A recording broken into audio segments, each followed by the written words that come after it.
waan ta'eef namaa yeroo hedduudhaaf haadha manaa fayyadamuudhaaf na fayyada. Ibali tazawwajini will you marry me? ማን ጀት haadha manaati gaarii taatee na heerumtaa. Ibali tazawwajini will you marry me? يلا اوكي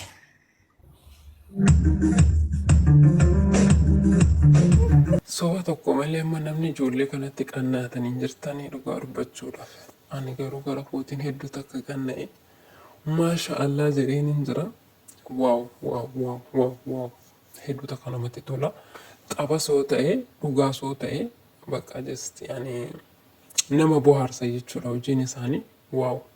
Maasha Allah jedhaani. Maasha Allah jedhaani. Dhugaadhuma osoo ta'e yoo. Garuu dhugaadhuma wanti kun ijoollee na shakkisiisa bar dhuguma wal jaallatti ijoolleen kun.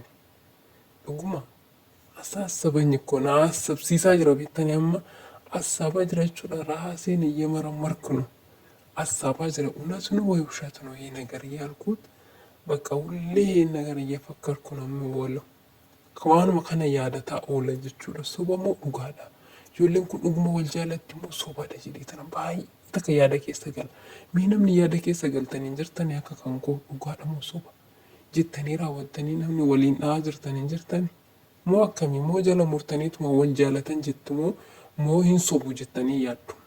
Nagaa waaqayyo isiniif haa ta'u akkam jirtanii fayyaa qabdanii nagaan qaba galata waaqayyo jirtu jiruuf jireenya akkami ana bira wanti hundinuu gaariidha galata isaa. Egaa dhugaa dubbachuudhaaf jechuudha qaldiin illee qaldiidha miti dhugaa ijoolleen kun hedduuta kanatti tolanii jechuudha. Haadha faaxeen duratti niin jibbaaniin ture dhugaa rabbii niin jibbaaniin ture jechuudha. Maaliif gaafa ishiin itti bira teessee bakka ijoollee faana waliin tamaa gaddee maal jettu maaliif bira teessee nutti hiiti jedhanii jibbaaniin ture gin bakka akkuma jibbuuniin immoo jaalladhe waan isaan beeku ba'uunatti akkuma jibbuuniin jaalladhe. Jalfadiloo duruma iyyuu nin beekaan ture hatta ani tiktokii banee akka tiktokii baneen jalfadiloo ibsaa ijoollee hedduudha bakka hundumee yeroo sana asliifaan iyyuu hin jiran tiktokii kanarra asliifaan iyyuu hin jiran ergasiidha kan isaan dhufan jechuudha. Haati faaxee kun turuma jechuudha tiktokii banee isaanumaan argi akka tiktokii baneen jechuudha. Waggaa arfan kana na fakkaata waggaa afurii erga gara biyya kana dhufeeti kanaan tiktokii kanan banee inni kan hin jaalladhuun ture tiktokiin kun akka waan sheexana wayii natti fakkaatti turte turu jechuudha. Hamma keessa halkanii guyyaa keessa rafu kana hin jaalladhu hedduu takkan jibbaa dhugaa dubbachuudhaaf jechuudha. Hedduu takkan jibbaanii namni buufadhu naan jedhu akka waan kun waan ta'e qilleenxoo wayiitti na oofuudhaaf jedhanii wayii natti fakkaata hin jaalladhu nama akkas naan jedhu iyyuu nan jibbaan ture dhugaa waaqa. Hedduu takka jibba maaliif akka ta'e hin beeku.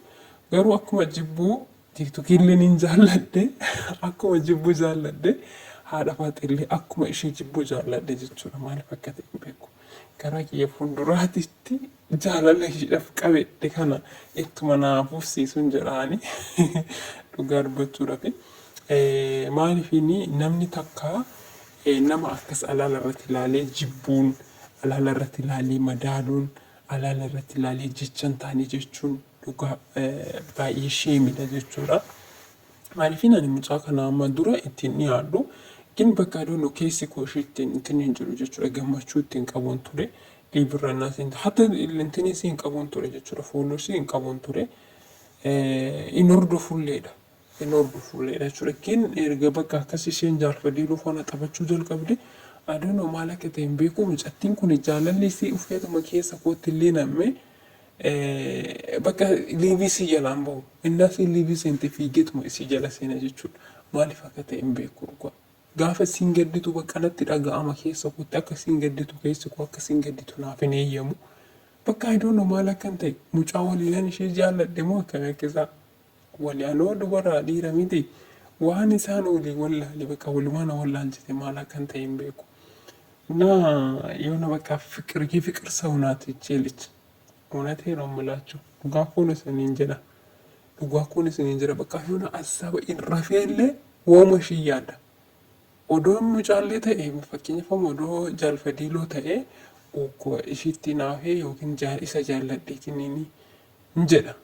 Giinni isaa miti kanaan ani yaadaa jiru ishiidha bakka dhufte irriba keessa illee natti dhufti. Bakka lafan deemu hundatti waanuma isin yaada. Yeroo isin gadditu yeroon arge bakka keessi koo akkasittiin akka waan kun haadha ofii obbiraa dhabanii wayii akkasumatti fakkaatti gaafa ishiin riibirra seenuu diddee turte. Ammas dhaqeen tiiktookii yaabbadha. Ammas dhaqeen tiiktookii yaabbadha. Ammas dhaqeen tiiktookii yaabbadha. Akkasitti otuma yaabbadhuun oola jechuudha tiiktookii. Mee maal jettu falanaa mala. Falanaa mala fala wallaalee ani dhugaa. Jaalalli mucattii nama raachuu fi dhugaa dubbachuudha. Min ishaaleenyaal. Kaayiroo ni danda'e. Kaayiroo deemuu ka'e. Amma gara keessattiin wanti libbii kana itti ergee jennaan abboon irraa cufatte. Dhiira na seete natti fakkaata. Libbii kuna jalaa cabsite isheen illee immoo. Itti ergeedhee gaafa dura laaltee raawwattee gaafa lammataan irraa cufte. Haadha faatee xiyyaa yaa waan ofii xiyyaa nagaa jirta yoo taate ani jaalala keetiin jechuudha. Bakka ani yoo ati natti dubbatte malee fayyaan argadhu. Mataan na bu'aafataa. Irriiba rafuu dadhabeera. Akkasittiin irriiba malee bulaa. Akkasittiin oolaa. Hojiin mana madaamii hojii natti fakkaataa hin jiru. Sammuun na zooree jira jechuudha. Meeseejii koo naaf deebisi. Yoo tarii sagalee kana sheer godhaa sagalee kana biraan nagaa haadha faatee bira. Namoonni viidiyoo kana dhaggeeffatan sheer godhaatii haadha faatee biraan nagaa waan ofii biraan nagaa. Yaa waan ofii xiyyaa dursi jibbaan ture amma si jaalladheen jira. Kanaaf iyyuu akkana dubbistuun barbaadaa bakka sagalee kee dhaga'uun barbaadaan jire bara nama sagalee ka'uun dhaga'uu baadde fayyaan argadhu. Fayyaan argadhu dhukkubsaddeetiin hin jira. Kanaaf sagalee kee dhaga'uun barbaadaa. Ajeestani akka obboleettii keetii haabibti dhiira miti. Dhiira miti jaalfatii olaanaa fudhatti jettee ofitti na shakkini. Akkasuma immoo dubartii hin jaalladhu dubartiin badduudha jechaa turte. Ani akka dubartii sanaallee sittiin ta'u.